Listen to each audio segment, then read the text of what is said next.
नमस्कार, आदाब, सत श्री अकाल और अस्सलाम वालेकुम। मैं हूं मोहम्मद अहमद काज़मी, लेकर आया हूं आपका पसंदीदा कार्यक्रम नज़र दुनिया पर। भारत और मलेशिया के बीच प्राइम मिनिस्टर महाथिर मोहम्मद की तरफ से भारत सरकार के जरिए कश्मीर में आर्टिकल 370 हटाए जाने और उसके बाद नए नागरिकता कानून के खिलाफ कमेंट्स के बाद जो पाम ऑयल के इंपोर्ट में कमी आई थी और ताल्लुकात ख़राब हुए थे, मार्च के शुरू में नए प्रधानमंत्री मोहिउद्दीन यासिन के आने के बाद दोनों देशों के बीच फिर से ताल्लुकात नॉर्मल होते नज़र आ रहे हैं और पाम तेल का इंपोर्ट फिर से बढ़ना शुरू हो गया है।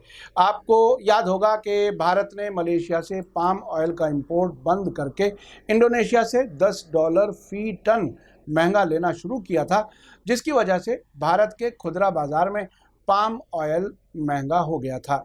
खबर में आगे बढ़ने से पहले आपसे गुजारिश है कि अगर आप YouTube पर देख रहे हैं तो सब्सक्राइब कर लें और घंटी दबाना ना भूलें, और अगर Facebook पर देख रहे हैं तो हमारा पेज फॉलो कर लें और लाइक ज़रूर करें ताकि आपको हमारी हर एक वीडियो की खबर सही वक्त पर मिल सके। और अगर आपको हमारी खबर सच्ची और अच्छी लगे तो अपने व्हाट्सएप ग्रुप, फेसबुक, इंस्टाग्राम और ट्विटर अकाउंट पर ज़रूर शेयर करें ताकि मीडिया स्टार वर्ल्ड की खबरें दुनिया भर तक पहुँच सकें। ये खबर भारत के लोगों के लिए अच्छी है कि फिर से पाम ऑयल की कीमत बेहतर होने का रास्ता खुल गया है। बीबीसी के मुताबिक मलेशिया ने भारत के साथ अपने डिप्लोमेटिक और तिजारती रिश्तों को और मजबूत करने की बात कही है। पाम ऑयल के सबसे बड़े खरीदार भारत के लिए मलेशिया की तरफ से ये बयान दोनों मुल्कों के बीच खाने के तेल के नए सौदे के फाइनल होने के बाद आया है। भारतीय खरीदारों ने करीब 4 महीने के गैप के बाद जून और जुलाई के लिए 2 लाख टन तक मलेशियाई पाम तेल खरीदने का एग्रीमेंट किया है। इसको दोनों मुल्कों के बीच डिप्लोमेटिक ताल्लुकात के तहत हुई डील बताया जा रहा है। रिपोर्ट के मुताबिक थर्सडे यानी आज ही 21 मई को मलेशिया के वृक्षारोपण उद्योग और उत्पादन यानी plantation industry and production minister Mohammad Khairuddin Aman Razali ने भारत और मलेशिया के बीच तिजारती सरगर्मी के बारे में बताया है। उन्होंने समाचार एजेंसी रॉयटर्स को बताया कि जनवरी से अप्रैल के बीच मलेशिया से भारत को होने वाले पाम तेल के एक्सपोर्ट में 96,145 टन की गिरावट दर्ज की गई थी, जो मलेशियाई सरकार के मुताबिक 2019 में इसी मुद्दत के मुकाबले में 94% कम थी। आपको बता दूं कि जब भारत और मलेशिया के बीच कश्मीर और नागरिकता कानून के बारे में मलेशिया के प्रधानमंत्री महाथिर मोहम्मद के कमेंट्स के बाद भारत ने मलेशिया से तेल की खरीदारी पर पाबंदी बिना लगाए इंपोर्ट कम कर दिया था, जिसकी वजह से अब इंपोर्ट फिर से बढ़ाने में कोई मुश्किल नहीं हो रही। पाम तेल प्रोडक्शन में मलेशिया दुनिया में दूसरे नंबर पर है। आने वाले जून के लिए मलेशियाई एक्सपोर्टर्स ने पाम तेल पर लगने वाला एक्सपोर्ट टैरिफ यानी शुल्क हटा दिया था। इसके बाद अपने कंपटीटर इंडोनेशिया के पाम तेल के मुकाबले मलेशियाई तेल सस्ता हो गया। मलेशिया के मंत्री मोहम्मद खैरुद्दीन अमन रजाली का कहना है कि वेडनेसडे को मलेशिया में पाम तेल का कारोबार पिछले हफ्ते के मुकाबले में 47% तक बढ़ गया। पाम तेल के औसतन 45,200 लॉट के मुकाबले वहां वेडनेसडे को 66,427 लॉट की बिक्री हुई। साथ ही उन्होंने कहा कि मलेशिया दोनों मुल्कों के बीच हुए तिजारत के नुकसान की भरपाई करने के लिए तैयार है, इसलिए भी भारत ज़्यादा खरीदारी कर रहा है। साथ ही मलेशिया ने भारत से जून और जुलाई में रिकॉर्ड 1 लाख टन चावल इंपोर्ट करने का सौदा किया है। मोहम्मद खैरुद्दीन अमन रजाली के मुताबिक भारतीय खरीद के बाद मलेशियाई सरकार को उम्मीद बंधी है कि खाद्य तेल के बाजार में इससे पाम ऑयल की कीमतें मजबूत होंगी। इंडोनेशिया और मलेशिया में 85% छोटे प्रोड्यूसर्स पाम ऑयल के प्रोडक्शन में लगे हैं। ऐसी भी रिपोर्ट है कि ये अगले साल पाम ऑयल का प्रोडक्शन कम करने के लिए पाम के बागों में ज़्यादा खाद नहीं दे रहे हैं। खाने वाले तेल के मामले में भारत के इंपोर्ट का 2/3 हिस्सा सिर्फ पाम तेल है।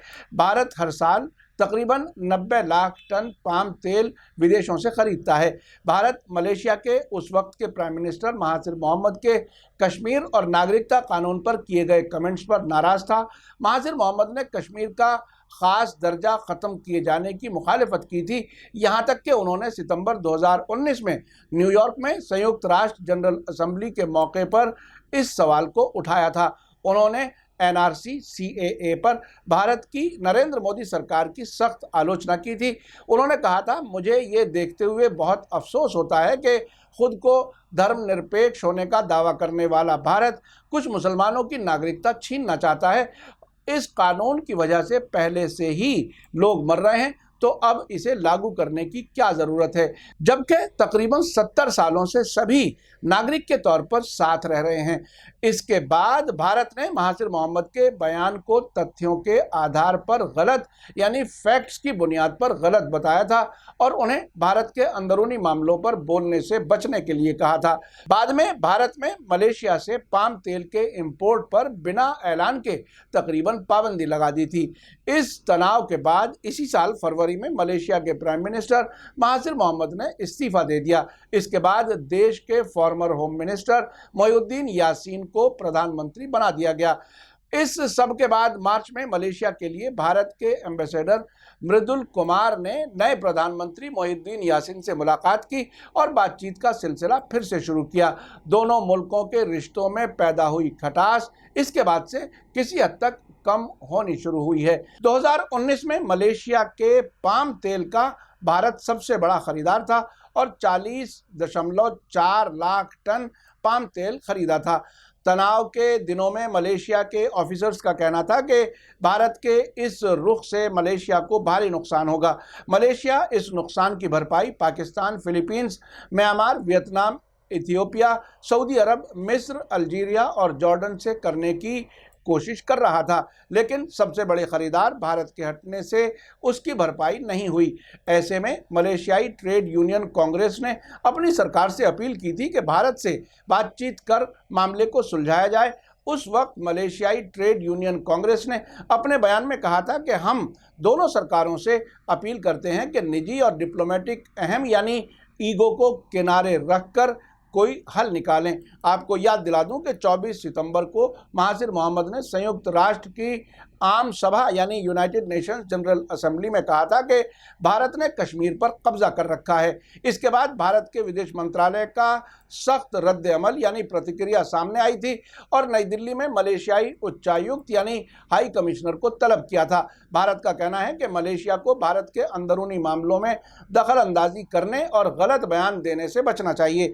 मलेशिया ने भारत के इस रुख पर चिंता जताई, लेकिन प्रधानमंत्री महाथिर मोहम्मद ने एक बार फिर कहा था कि भले ही उनके मुल्क को कारोबारी नुकसान उठाना पड़े, लेकिन वो गलत चीज़ों के खिलाफ बोलते रहेंगे। महाथिर ने कहा था कि हम इसे लेकर चिंतित हैं क्योंकि भारत हमारे पाम तेल का बड़ा खरीदार रहा है, लेकिन दूसरी तरफ अगर कुछ गलत हो रहा है तो हमें साफ रहने की ज़रूरत है। हम गलत को गलत कहेंगे।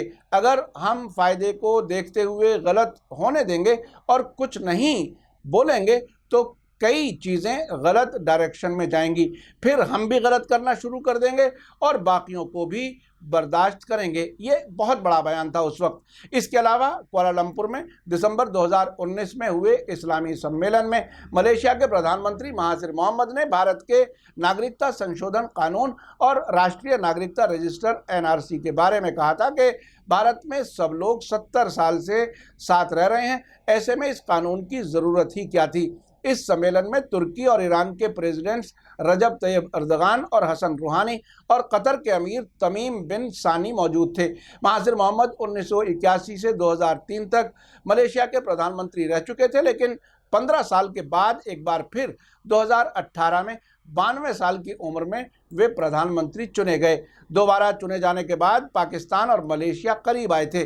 उस वक्त बीबीसी ने साउथ चाइना मॉर्निंग पोस्ट के हवाले से बताया था कि नेशनल यूनिवर्सिटी ऑफ मलेशिया में स्ट्रेटेजिक स्टडीज़ के एक्सपर्ट रविचंद्रन दक्षिण मूर्ति का कहना है कि मलेशिया और पाकिस्तान के बीच लंबी मुद्दत से अच्छे रिश्ते रहे हैं। 1957 में मलेशिया की आज़ादी के बाद पाकिस्तान उन मुल्कों में शामिल था जिसने सबसे पहले संप्रभु यानी सॉवरन मुल्क के तौर पर पाकिस्तान को मान्यता दी थी। भारत के साथ सितंबर 2019 से शुरू हुए विवाद के बाद इस साल फरवरी में महासिर मोहम्मद ने प्राइम मिनिस्टर की पोजीशन से इस्तीफा दे दिया था। इसके अलावा भारत सरकार जाकिर नायक को भारत वापस लाने के मामले में भी कहती रही है कि महासिर मोहम्मद ने उनके मामले में भी कोई मदद नहीं की। अब देखना होगा कि क्या महासिर मोहम्मद के इस्तीफे के बाद नए प्रधानमंत्री मोहिउद्दीन यासीन के दौर में जाकिर नायक को भारत वापस लाने में कामयाब होता है या नहीं।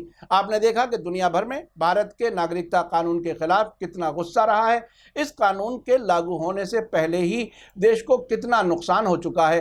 क्या विश्व गुरु और बड़ी ताकत वाला मुल्क बनने के लिए ये सब किया जाना मुनासिब है? ये बड़ा सवाल है जिस पर सभी को गौर करना ज़रूरी है। क्या मलेशिया से फिर से पाम तेल आयात शुरू हो जाना ही हमारे लिए काफ़ी है, या दुनिया भर में भारत की पहचान सभी धर्म के लोगों की कर्म भूमि के तौर पर हो, वो हमारे लिए बेहतर है? मेरा कार्यक्रम कैसा लगा कमेंट्स में ज़रूर लिखें। इसी के साथ मुझे दीजिए इजाज़त। धन्यवाद, शुक्रिया, थैंक यू। जय भारत, जय हिंद।